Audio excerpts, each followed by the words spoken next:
আসসালামু আলাইকুম রহমতুল্লাহ বারকাত। Good evening. আমি ইতিহাস মন্ডল বলছি। শেখ হাসিনার আগে কাদের কাদের ফেসা উচিত সেই সিরিজটা চলতেছে আর কি। একটা অশ্লীল কথা আছে যে মাগির ভাতার মরদ আর মরদের ভাতা করদ। করদ মানে করি, টাকা পয়সা আর কি। পুরুষ মানুষের যদি টাকা পয়সা না থাকে কিন্তু পুরুষত্ব থাকে না, তার হ্যাডাম থাকে না। সেরকম কি রাষ্ট্র কি পরিবার সবার আগে অর্থের প্রয়োজন। আমাদের দেশে এখন ইনকামে চলার মতো কি ছিল, সেটা একমাত্র গ্যাস, আর কিছু নাই। সেই গ্যাসটাকে কিভাবে ধ্বংস করা যায় সেই প্রোগ্রামটা করেছে 15 বছরে, আর এই 15 মাসে সেই হিসাবটা ধরে নিতে পারলো না, সেটা ক্যাচ করতে পারলো না। সিম্পল একটা উদাহরণ দিব। দেখুন, 11 সালে সালামবার যার একটা রিপোর্ট ছিল, সার্ভে রিপোর্ট, যে পুরাতন কূপে রিভার মেনটেন্যান্স করলে ওখান থেকে গ্যাস পাওয়া যাবে এবং সেটা দিব্যি আর 2 4 5 10 বছর চলবে, অর্থাৎ এলএনজি আমদানি করা লাগতো না। সে কাজটা কিন্তু তারা করেনি। এলএনজি আনবে, এসব এফএসআরই করে যা যা করা লাগবে সে করছে, মোটা কথা এলএনজি তারা আমদানি করছে, অথচ সেটা লাগতো না। ওই যে রিপেয়ার মেনটেন্যান্স ঠিক 12 14 বছর পরে এসে তারা যখন হাত দিল তখন তারা ঠিক টাকা খরচ করলো কিন্তু রেজাল্ট জিরো, মানে মাইনাস, যেটা সরি।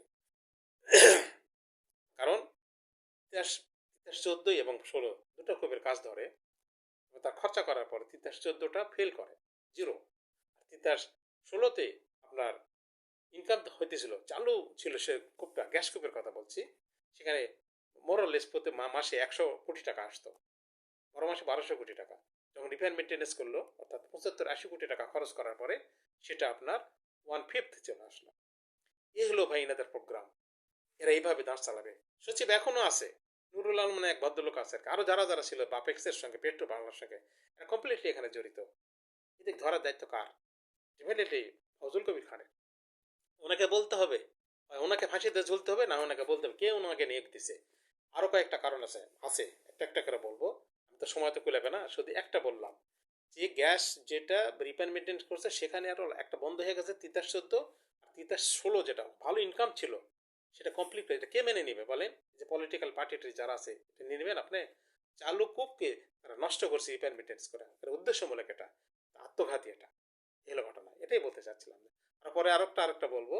আমি আজকে এই ফোনটা রাখতে চাচ্ছি ভাই, বেশ কয়েকটা আসছে, আমি অল্প দুটো নিয়ে দিব। ফজল কবির খানের দায়িত্ব ছিল, ওনাকে কে নিয়োগ দিয়েছে বারবার এখন প্রশ্ন আসতেছে। ওনাকে ঝুলতে হবে, ওনাকে ঝুলতে হবে প্রথমেই ওখানে। শেখ হাসিনার আগে এনাদের যদি ফাঁসি না না যায় তাহলে আমাদের কোনো লাভ হবে না। তখনই ওনাকে ধরলে বুঝতে পারবে, তখন উনি বলে কে ওনাকে নিয়োগ দিছে। আল্লাহ হাফিজ।